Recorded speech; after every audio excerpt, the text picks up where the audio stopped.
Oke, waalaikumsalam. Berjumpa lagi bersama saya Wong Gandeng Sakdonyo. Mohon untuk tidak menyebutkan nama dan identitas dalam percakapan ini karena percakapan ini saya naikkan dalam konten YouTube. Piye ki Mbak? Iya, Mas. Kok enek ngomong Enggak. YouTuber barang? Iya, Mas. Kan aku ya enggak. Maksudnya kan aku tanya toh, kalau mungkin ada apa ya? Maksudnya mungkin ada anak yang data ganda kayak gitu loh, Mas. Mungkin nggak tahu apa ngajukan visa apa terus mental ditolak apa gimana, aku nggak tahu. Makanya aku tanya Mas Sandro gitu loh. Kan aku tahun 2022 kemarin September udah sidang gitu loh. Udah sidang kan, aku di Hongkong 7 tahun.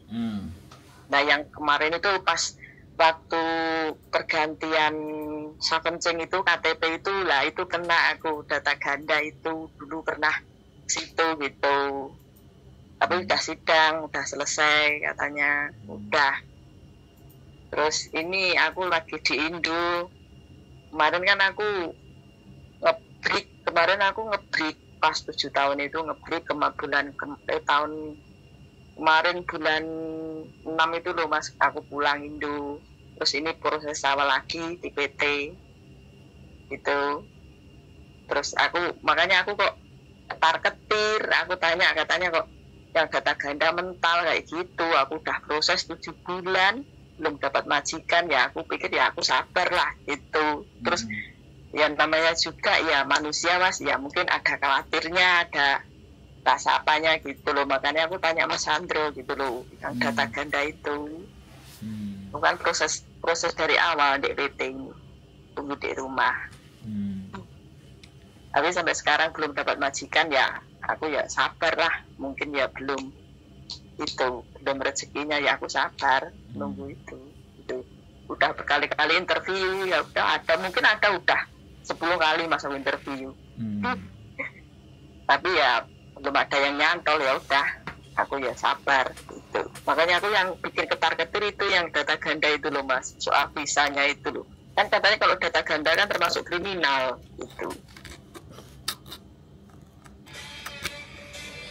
Makanya aku tanya Mas Sandro itu. Oke. Sudah? Udah Mas. Jadi kalau sampean misalnya suatu ketika terdeteksi data ganda ya kan. Nah selama proses sidang itu terus dari pernyataan sidang kan ada dinyatakan sampai ndak tahu atau ya sudah kekeliruan. Dari hasil sidang itu kan ada.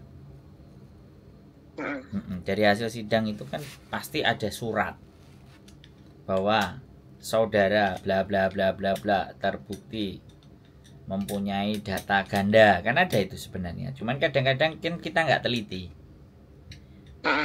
Udah dipikirnya udah selesai sidang ya sudah, terus dibebaskan balik kerja lagi di tempat majikan. Tapi sebenarnya surat hasil sidang setiap apapun yang terjadi di dalam diri kita selama itu ada di Hongkong itu selalu ada rekodnya. Apalagi kalau itu mengandung urusan hukum. Nah ini kan saya cuman ingin gambarkan ke teman-teman, jangan diambil singkat dan sederhananya saja. Hasil putusan sidang itu kalau bisa minta. Kan setelah selesai sidang itu biasanya kalau di Hongkong, yang teman-teman nggak tahu, bubar sidang ya sudah terus pulang. Padahal sebenarnya bubar sidang itu bisa ke kantor yang ada sebelahnya administrasi, kemudian ditanyakan, hasil sidang ini bisa nggak saya dapat dokumennya. Sesuatu yang terjadi ke saya itu loh. Bisa dipahami nggak Mbak? Iya. Ya itu yang akan jadinya nanti menjadi kunci untuk kita memahami bahwa sebenarnya status kesalahan ini tuh diputuskan oleh hakim bersalah. Saya yang bersalah memaksu atau karena saya tidak tahu atau bagaimana, kan seperti itu. Atau yang diakui di mana, kan selalu putusan sidang itu kan ada toh Mbak, bener nggak? Iya. Secara tertulis itu kan ada. Ini sekalian sampean tanya, saya sekalian memberikan penjelasan kepada teman-teman semuanya apabila ada yang mempunyai data ganda dan nanti melakukan sidang itu jangan lupa diambil surat keputusannya. Jadi surat putusan sidang itu bisa dilampirkan di saat kita mau proses gitu. Untuk bisa ditunjukkan ke agensi, untuk ditunjukin ke majikan. Biar nanti kalau ada masalah dan dia benar-benar menginginkan sampean, kan itu ada surat bantuan dari majikan. Aku tetap mau anak ini, karena sekali lagi hubungan personal antara Dadai Singsang dan CC itu lebih relatif ke hubungan personal. Dan ini pemerintah itu kalau sudah majikan itu mau kita, maka dia bisa meminta surat, aku pokoknya mau orang ini gitu. Artinya kan dia sudah siap menggaransi, walaupun ada catatan atau rekod dia pernah sidang double data, ibaratnya kan kayak gitu tuh Mbak. Itu yang harus sampean pahami yang pertama. Terus yang kedua, sampean sudah proses ya kan. Ya walaupun nanti akan terbaca di imigrasi bahwa sampean itu kena data ganda, tapi kalau ada orang yang bilang wis gak bakalan turun visamu karena kamu pernah kasus kriminal, bagi saya jangan dipercaya 100%. Karena semuanya masih tergantung depend on immigration. Jadi kalau urusan visa itu tidak ada orang lain yang mampu dan bisa memberikan jawaban yang 100% benar. Kalau tebakan boleh, kalau prediksi boleh, tapi tidak boleh judgement yang kayak gitu. Wah kamu data ganda kamu nggak bisa. Nah itu ngelemahkan mental. Bisa dipahami nggak Mbak? Nah jadi itu saya tidak akan melakukan sesuatu yang melemahkan mental, tapi justru saya melakukan sesuatu yang dia punya kepercayaan diri dan optimis. Dan seandainya nanti tidak turun, itu kan kita belum tahu informasi dari agennya apa. Dan agennya masih mau berjuang nggak buat sampean untuk dapat di majikan tersebut. Karena sekali lagi memperjuangkan CC ke majikan itu agen berperan penting Mbak.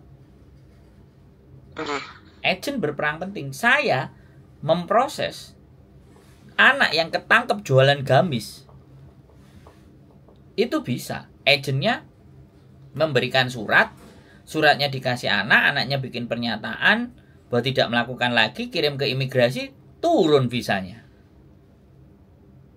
Sudah ini kerja di Hong Kong mau 6 bulan 7 bulanan lah. Hampir setahun saya nggak ngerti, saya mangkel kalau ngomong sama dia.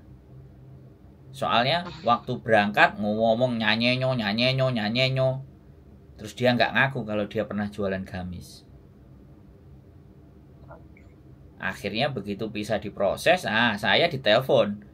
Kamu ngasih info anak ini kena kriminal gitu. Hah? Ya dia nggak jujur, langsung tak telepon, tak maki-maki, tak bisu-bisu sekalian. Lah golek kerjaan ini ngecek ya Mbak. Tolonglah kasih majikan, tolonglah kasih majikan. Seminggu itu iso nelpon sampai ping 3 Mbak. Sabar interview saya bilang. Padahal saya juga nyari, ya saya tetap di konten. Nah itu pengalaman saya gitu. Jadi kalau ada berita dan info apapun yang itu urusannya visa, masih depend on immigration. Ya. Jadi tidak ada yang mutlak. Prinsipnya para backpacker seluruh dunia yang suka jalan-jalan ke luar negeri, visa itu depend on God and immigration. Jadi nggak ada orang yang bisa mengklaim selain God di Gusti Allah, immigration. Nah itu immigration yang berwenang mengeluarkan visa gitu loh Mbak. Bisa dipahami nggak? Yang bisa kita lakukan ya, kalau agennya sampean membela benar-benar sampean karena majikannya itu spesial, baru dia akan berusaha untuk bisa tetap memberikan surat ke imigrasi untuk mendapatkan, dan itu harus ada tanda tangan majikan. Nggak apa-apa majikan ini tetap mau dengan anak ini lah, ya sudah, sama imigrasi udah lah, wong yang ngejeng mau kok. Bisa dipahami nggak? Yang ngejeng ini kan wong Hong Kong. Imigrasi itu kan yo manut rakyate, wargae. Iya. Nah, kan penilaian imigrasi kan juga rakyate penduduke Hong Kong iki pingin kerja, pingin anake diramu cece, dia ben kerjane fokus. Kalau kerjane dia fokus kan perekonomian Hong Kong jalan. Oke. Logikanya sampai di sana, Mbak. Ini bedanya kalau ngomong sama saya ya, Mbak. Nanyanya ngetoknya di depan pintu, tapi saya bukain pintunya lebar sekali. Jadi sampean punya pemahaman terhadap sesuatu gitu. Bisa dipahami kan? Ya, aku tuh gini Mas, paham. Kadang aku juga gini Mas. Ya, bukannya soal apa. Aku kata, ya namanya juga ya nomor satu. Ya kita kan berusaha atau Mas, berusaha. Ya, ya udah interview aku, udah Mas, interview 10 kali Mas. Belum ada yang nyantol, ya udah. Aku sabar. Aku banyakin doa. Doa terus Mas, doa, sembahyang saya rutinin, perbaiki diriku sendiri. Bukannya soal apa ya Mas. Ini yang aku lakukan sekarang. Terus yang aku juga punya pikir, maksudnya aku berpikir positif lah. Kalau Tuhan berkehendak pasti bisa aku masuk Hong Kong. Itu Mas yang cuma kadang-kadang kita kan ada yang kadang-kadang kan dengar berita-berita kayak gitu kan, kadang-kadang down kayak gitu loh Mas. Ya wajar lah. Kadang-kadang ada perasaan takut, khawatir kayak gitu. Wajar. Ya, makanya aku tanya Mas Andro lah, aku bilang gitu. Iya, jadi pemahaman terhadap sesuatu hal itu tidak semerta-merta, dalam artian nggak bisa kita oh ini itu. Kalau saya kan nggak begitu. Saya masih mengandalkan logika cara berpikir saya. Kalau sesuatu yang sudah terjadi baru itu yang disebut kodratullah kan. Tapi kalau belum terjadi kayak sampai ini kan, aku selalu pasti ada optimisnya. Jadi ceritanya seperti itu. Ya udah, nggak apa-apa, berjuang saja. Usianya sampean berapa? Ya, aku 40 ini Mas, 40 jalan. Makanya aku kadang-kadang pikirnya positif kayak gini. Ya mungkin yang pertama mungkin ya faktor usia, ya udah sabar kan Mas. Ya namanya mungkin ya faktor usia 40 ya, mungkin ya udah harus banyak-banyak sabar kalau cari majikan. Mungkin majikan ada yang cari yang lebih muda kayak gitu. Ya udah aku sabarin di situ Mas. Aku sabarnya di situ. Mungkin faktor usia ya, mungkin belum rezekinya ya udah aku sabarin di situ Mas. Jadi tidak hanya sabar, kadang-kadang kita harus tahu bahwa memperbaiki interview juga.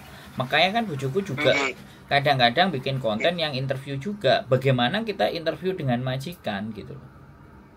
Kadang-kadang orang X itu lupa ketika interview sama majikan itu tidak hanya menceritakan perkenalannya saja, tapi pengalamannya di Hong Kongnya itu misalnya 3 tahun, 4 tahun, 5 tahun itu ceritakan, bikin potong, kuantong, terus yip apa masakan apa yang dibikin. Kalau nganterin anak itu nganterin di mana, gedein dari kecil sampai besar, nyiapin semuanya, bikin breakfastnya mereka, itu ceritakan semua. Jadi kalau diceritakan semuanya itu kan majikan lumayan ini. Jadi ada selain hanya faktor berdoa dan berserah diri, tapi ada faktor ikhtiarnya juga Mbak. Faktor ikhtiarnya itu kenapa kok 10 kali sampai interview gagal. Nah ini kan ya harus dievaluasi. Apakah sampean kurang yakin, apakah bahasanya sampean plegak-plegu, atau ditakoi ngomciwo lah kan saya nggak ngerti, tapi kan saya punya logika karena 10 kali nggak ada yang cocok. Nah di mana ini persoalannya kan, seperti itu yang harus dievaluasi kan di situ. Apa pada saat interview. Makanya sampean boleh cek di konten saya atau konten bojo saya yang isinya tentang interview. Bagaimana sih interview dengan majikan, bagaimana face mukanya, bagaimana cara mengucapkan, bagaimana bercerita pengalamannya gitu. Jadi seperti itu Mbak. Jadi terkadang anak-anak itu kadang-kadang ya kan, interview itu kan tergantung juga agennya sama PT-nya. Kadang-kadang kita cuma disuruh jawab. Harusnya sesekali kita juga boleh tanya. Mu isi datai singsang. Bertanya apa Bu Yan? Man. Saya mau bertanya sesuatu. Muyati Yeman. I want to ask some question for you, Sinsang and Dadai lah. Nek bahasa Inggris aku iso mbak, nek Mandarin nek kantone wis turu ae ngumsik deng. Ngumsik kong. Jadi kayak gitu mbak. I want to ask some question to you, sir and ma'am. May I ditambahi ngarepe may I gitu loh. Jadi bolehkah saya bertanya gitu loh. May I some question for you, sir and ma'am. Oh, oke. What do you want to know? Kan kayak gitu. Jadi kan timbul komunikasi. Nah, itu juga penting, Mbak, untuk dievaluasi. Jadi kegagalan teman-teman dalam saat interview itu apakah kakean meleh, apa pas diajak omong-omongan gak ngerti, ya kan kayak gitu. Berapa tahun aku? Loh, bojoku langsung mulai berang tahun nang Hongkong. Nah kan kayak gitu tuh. Kalau kamu mau ngomong ini ngomong sama Mbak E. 姐姐，你之前喺香港幾多年啊？7年啊。1年有幾多個僱主啊？7年有一個僱主啊。呢件工作係照顧咩啊？照顧老人家，照顧婆婆公公。公公婆婆健康啊，定係有啲病啊？公公有健康，婆婆唔健康噶，佢行唔到，乜嘢都做唔到。使唔使換片嗰啲啊？要啦，要換片啦，幫佢沖涼啦，餵嘢食嗰啲啊。佢唔識講。唔識講？係啊。講唔到嘢啊？係啊。咁做咩你又7年翻印尼嘅？婆婆都走咗啦。跟住咧唔需要工人啊？係啊，嗰啲公公最有健康噶，有嗰啲小姐咯，佢自己照顧啊，佢自己湊噶。咁你幾時翻印尼啊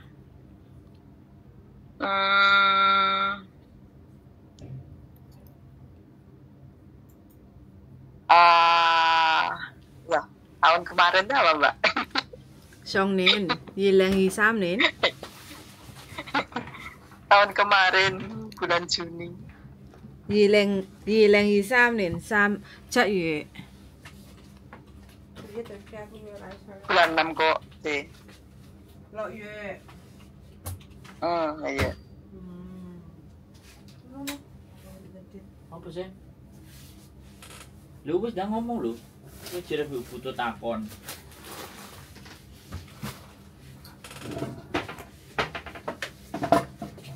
Halo, Mbak. Nggih, Mas. Nggih, Mas. Wis ah. Kowe wis tak takon? Wis seru wis. Udah, Mbak. Nah, nek bagian takon kan dhek sing takok pengalaman sembarang kalir. Nek aku kan bagian ngonten. Aku bagian wong sing mumet-mumet ndase. Iya, Mas.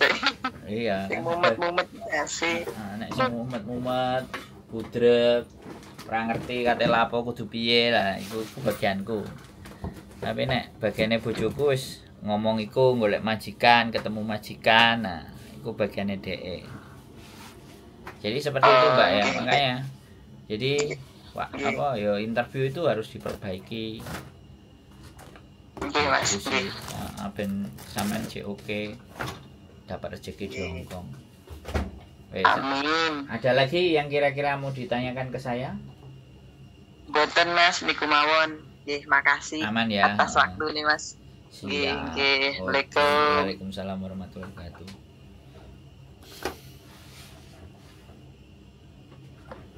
Oke teman-teman semuanya ya, kekhawatiran ya, sudah interview 10 kali nggak dapat majikan, dulu pernah kena data ganda ya kan, takutnya visanya nggak turun. Jadi namanya berharap itu boleh, namanya usaha itu juga terus, tapi terkadang ya kan, namanya juga manusia itu ada titik di mana bahwa kok ngene ya, kok ngono ya, aduh hidupku kok seperti ini ya. Manusia juga ada pada titik di situ. Kok wangi ya Bune? Biasanya gak wangi blas ya, mbah. Jadi buat teman-teman semuanya, apapun yang akan terjadi di depan, kita tidak perlu terlalu takut, tidak perlu khawatir yang berlebihan. Yang penting percaya diri, dijalani dan terus menggali pengetahuan. Terus belajar lagi.